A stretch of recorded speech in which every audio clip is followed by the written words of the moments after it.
And I don't do it for the gram, I do it for Compton. I'm willing to die for the shit, nigga. I take your fucking life for the shit, nigga. We ain't going back to broke, family selling dope. That's why you many ass rap niggas better know. I decided to include the warm-up, or the end of the warm-up basically, after I do all my foam rolling and mobility work. I basically just do a little barbell complex, starting off with just some barbell deadlifts, and then some stiff leg deadlifts, and then I think some bent over rows. Basically just warming everything up, just basically trying to pretend that there's a lot of weight on the bar, so using as much force as possible to drive the bar up, and just kind of activate the whole posterior chain and all the muscles that are going to be worked throughout the deadlift. So the main goal for this workout was basically just to hit a PR. In my head, I was going in, I wanted to hit something like 225 or 230 kilos, just because my PR before was 220. But yeah, as you'll see, I ended up working up to a heavy double. So yeah, just started stacking on, accumulating up the weight.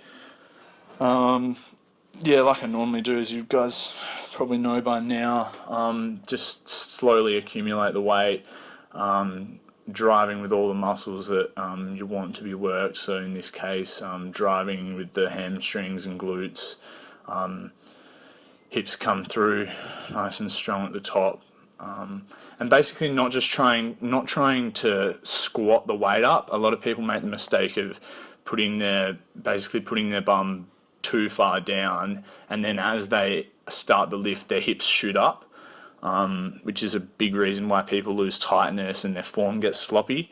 I find the best cues that help for me is just starting with the bar over mid-foot, engage the lats, and then drive through, and as your shins touch the bar, that's where your hips should sit. So that was 200 kilos, and now the 220.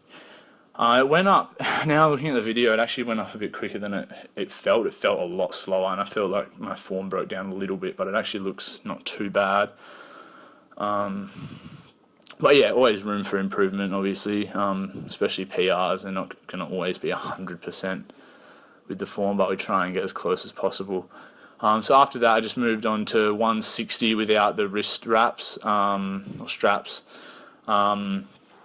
just to work on a bit of extra grip strength. I just did 160 for 8 here, I think.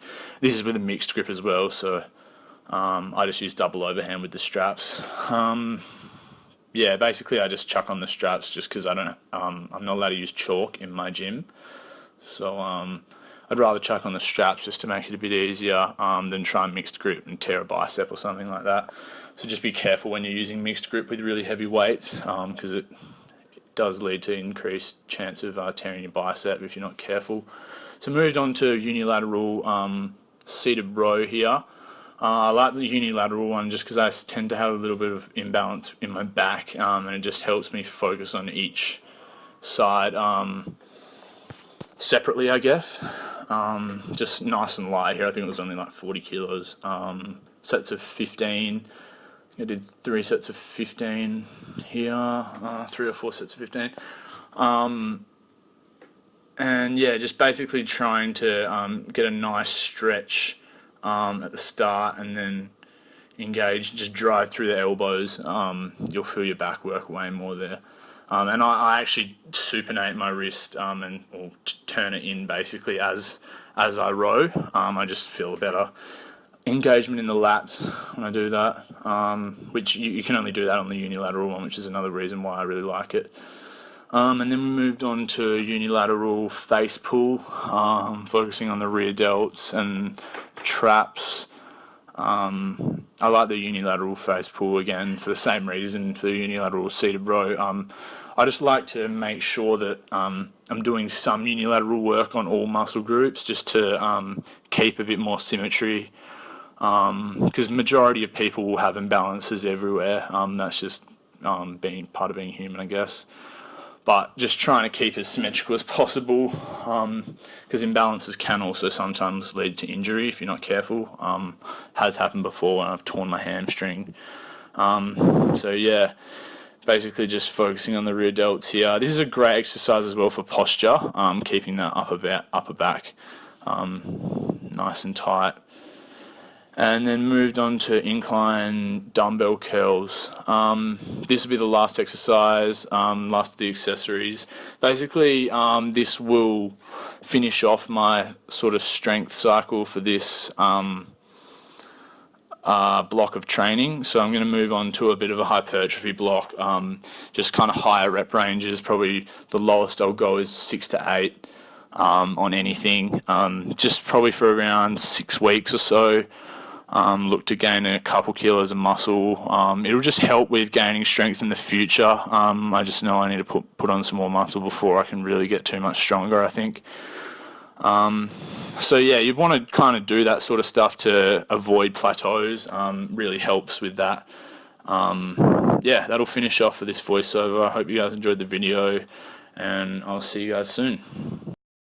So as you guys saw, I just got a new deadlift PR. So my old PR was 220 kilos, and I just hit it for 2 reps. So I'm pretty happy with that. My form could have been a bit better, but it's always expected to break down a tiny bit when hitting a PR, especially with conventional deadlifts, because it's quite easy to just kind of hinge the weight up. But I tried to limit it as much as possible. I just wanted to quickly say, I hope no one thinks that I am trying to say that I'm like an expert on this stuff. I'm just telling you guys my experiences and what I do. I don't want any of you to ever think that. If you want an expert's opinion, you're most likely going to have to pay for it. So yeah, just keep that in mind whenever you're watching any of my videos or whatever. So yeah, I'm pretty happy with that. I'm probably going to go home. I'm actually meeting up with a mate for lunch now. I'll have a pretty decent feed. And yeah, that'll probably end the video there. I wanted to keep it nice and short. So yeah, I'll hopefully have one up early next week. Hope you guys enjoyed the video. Please subscribe if you haven't already, and please hit the like button if you can. It really helps me out. Yeah, much appreciated. I'll see you guys next time.